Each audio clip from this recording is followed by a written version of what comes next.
ಮೈಸೂರಿನಲ್ಲಿ helium balloon cylinder ಸ್ಫೋಟ ಪ್ರಕರಣಕ್ಕೆ 3 ಬಲಿಯಾಗಿದ್ದಾರೆ. ಸ್ಫೋಟದ ಸಂಬಂಧ ಪೊಲೀಸರು ತನಿಖೆ ಚುರುಕುಗೊಳಿಸಿದ್ದಾರೆ. ವಿಶ್ವವಿಖ್ಯಾತ ಅರಮನೆ ಸೆಕ್ಯೂರಿಟಿ ಟೈಟ್ ಮಾಡಲಾಗಿದೆ. ಈ ಕುರಿತ ಕಂಪ್ಲೀಟ್ ರಿಪೋರ್ಟ್ ಇಲ್ಲಿದೆ.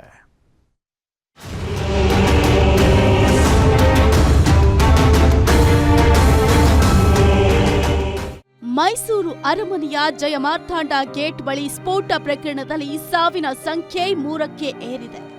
ಒಂದೆಡೆ ಆಕಸ್ಮಿಕವೋ ಅಥವಾ ಉದ್ದೇಶಪೂರ್ವಕವೋ ಅರಮನೆ ಟಾರ್ಗೆಟ್ ಆಗಿತ್ತೋ ಅನ್ನೋ ಸಾಲು ಅನುಮಾನ ಕಾಡ್ತಿದೆ.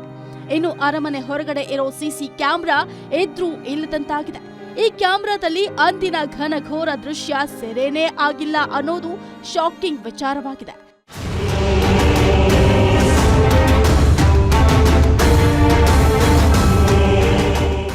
ಮೇಲ್ನೋಟಕ್ಕೆ ಇದು ಆಕಸ್ಮಿಕ ಬ್ಲಾಸ್ಟ್ ಅಂತ ಪ್ರಾಥಮಿಕ ವರದಿ ಆಗಿದ್ರೂ ಗೊಂದಲ ನಿವಾರಣೆ ಆಗಿಲ್ಲ. ಪೊಲೀಸರು ಮೃತ ಸಲೀಂ ಕುಟುಂಬಸ್ಥರು ಆಪ್ತರ ವಿಚಾರಣೆಯನ್ನ ನಡೆಸಿದ್ದು ಎಲ್ಲ ಆಯಾಮಗಳಲ್ಲೂ ಕೂಡ ತನಿಖೆಯನ್ನ ನಡೆಸಿ ಸಂಪೂರ್ಣ ಮಾಹಿತಿ ಕಲೆ ಹಾಕಿದ್ದಾರೆ. ಎಫ್ಎಸ್ಎಲ್ ವರದಿ ಬಳಿಕ ಹೀಲಿಯಂ ಗ್ಯಾಸ್ ಜೊತೆ ಏನ್ ಮಿಶ್ರಣ ಮಾಡಲಾಗಿದೆ, ಸಿಲಿಂಡರ್ ಡಿಫೆಕ್ಟ್ ಏನಿತ್ತು ಅನ್ನೋದು ಗೊತ್ತಾಗಲಿದೆ. ಈ ನಡುವೆ ದಿನಕ್ಕೆ 100 ರೂಪಾಯಿ ಕೊಟ್ಟು ಸಲೀಂ ಲಾಡ್ಜ್ನಲ್ಲಿ ತಂಗ್ತಿದ್ದ ಅನ್ನೋ ಒಂದು ವಿಚಾರ ಈಗ ಗೊತ್ತಾಗಿದೆ.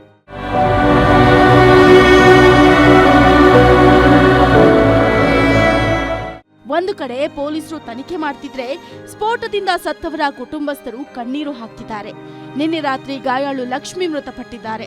ನಂಜನಗೂಡಿನ ಚಾಮಲಾಪುರ ನಿವಾಸಿ ಮಂಜುಳಾ ಸಾವಿನ ಸುದ್ದಿಯ ಬಳಿಕ 1 ದಿನದ ಅಂತರದಲ್ಲಿ ಮಂಜುಳಾ ಅಣ್ಣ ಪರಮೇಶ್ವರ್ ಕೂಡ ಸಾವನ್ನಪ್ಪಿದ್ದಾರೆ. ಒಂದೇ ಕುಟುಂಬದ ಇಬ್ಬರು ದುರಂತ ಅಂತ್ಯವನ್ನ ಕಂಡಿದ್ದಾರೆ. ಪರಮೇಶ್ವರ್ ಕಳೆದ 1 ತಿಂಗಳಿನಿಂದ ಅನಾರೋಗ್ಯ ಸಮಸ್ಯೆಯಿಂದ ಬಳಲ್ತಾ ಇದ್ರು. ನಿನ್ನೆ ತಂಗಿ ಮಂಜುಳಾ ಸಾವಿಗೀಡಾದ್ರೆ ಬೆಳಿಗ್ಗೆ ಪರಮೇಶ್ವರ್ ಕೂಡ ಮೃತಪಟ್ಟಿದ್ದು ಕುಟುಂಬಸ್ಥರಿಗೆ ನುಂಗಲಾರದ ತುತ್ತಾಗಿದೆ. ನಮ್ಗೆ ಮಗು ಅವಳಿಗೋಸ್ಕರ ಕಷ್ಟಪಟ್ಟು ಸೀರೆ ಕುಚ್ಚಾಕಿ ಕೆಲಸ ಮಾಡ್ತಾ ಇದ್ರು ಸರ್. ಅವಳು ಇವತ್ತು ದುಡಿದ್ರೇನೆ ಜೀವನ, ಇವತ್ತು ದುಡಿದ್ರೆ ಜೀವನ ಅವಳು. ಇವಾಗ ಏನಂದ್ರೆ ದಂದನ್ ಮಾಸದಲ್ಲಿ ಕೆಲಸ ಕಡಿಮೆ ಇತ್ತು, ಹಂಗಾಗಿ 2 ದಿನ ಅಂತ ಟ್ರಿಪ್ ಬಂದು ಕೆಲಸ ಕಡಿಮೆ ಟ್ರಿಪ್ ಬಂದು ಈಗ ಅದೇ ನಂಬ್ಕೊಂಡು ಜೀವನ ಮಾಡ್ತಿದ್ಲಲ್ಲ. ಈ ಮಗುಗೆ ನೆಕ್ಸ್ಟ್ ಆಧಾರಕ್ಕೆ ಏನಾದ್ರು ಒಂದು ವ್ಯವಸ್ಥೆ ಮಾಡ್ಕೊಂಡು ನಾವು ಅಷ್ಟಾಗಿ ಇರೋಣ ಅಂತ ಎಲ್ಲರೂ ಹೆಲ್ಪ್ ಮಾಡೋಣ ಅಂತ ಗೊತ್ತಿತ್ತು. ಆದ್ರೆ ನಾನು ಗೌರ್ಮೆಂಟ್ಗೆ ಹೇಳ್ಕೊಡೋದೇನಂದ್ರೆ ಅವ್ಳಿಗೆ ಎಜುಕೇಶನ್ ಹೆಲ್ಪ್ ಮಾಡ್ಕೊಡಿ. ಈ ತರ ನೆಕ್ಸ್ಟ್ ಯಾರೇ ಆಗಲಿ ಸಿಚುವೇಶನ್ ಯಾರಿಗೂ ಬೇರೆ ನಮ್ಗಾಗಿರೋ ಸಿಚುವೇಶನ್ ಯಾರಿಗೂ ಬೇರೆಯವ್ರಿಗೆ ಆಗದೆ ಇರಲಿ, ಒಂದು ಸೇಫ್ಟಿ ನೋಡಿ. ಈ ತರ ಬಲೂನ್ ಬ್ಲಾಸ್ಟ್ ಅಂತಂದ್ರೆ ಯಾರು ತಾನೇ ಯಾರು ಗೊತ್ತಿರುತ್ತೆ. ಈಗ 108 ಮಕ್ಕಳು ಬಲೂನ್ ತಗೋತಾರೆ, ಬಲೂನ್ ಹತ್ರ ತಗೊಳಕ್ ಹೋಗ್ತಾರೆ, ಅವ್ರು ಬ್ಲಾಸ್ಟ್ ಆಗಿ ಅಲ್ಲೇ ಸಾಯ್ತಾರೆ ಅಂತ ಯಾರು ಗೊತ್ತಿರುತ್ತೆ. ಇದು ಸರ್ಕಾರ ಒಂಚೂರು ಎಚ್ಚರಿಕೆಯಿಂದ ಇದೆಲ್ಲ ಕ್ರಮ ತಗೊಂಡ್ರೆ ಒಳ್ಳೇದು ಅಂತ ಹೇಳ್ತೀವಿ. ಆದಷ್ಟು ಹೆಲ್ಪ್ ಮಾಡಿಕೊಟ್ರೆ ಎಜುಕೇಶನ್ಗೆ ಫ್ಯೂಚರ್ಗೆ ಆದಷ್ಟು ಹೆಲ್ಪ್ ಮಾಡ್ಕೊಡಿ ಅಂತ ನಾನು ರಿಕ್ವೆಸ್ಟ್. ಅಂದ್ರೆ ಜವಾಬ್ದಾರಿ ತಗೋಬೇಕು, ಜವಾಬ್ದಾರಿ ಸರ್ಕಾರನೇ ತಗೊಂಡ್ರೆ ಭಾರಿ ಉತ್ತಮ.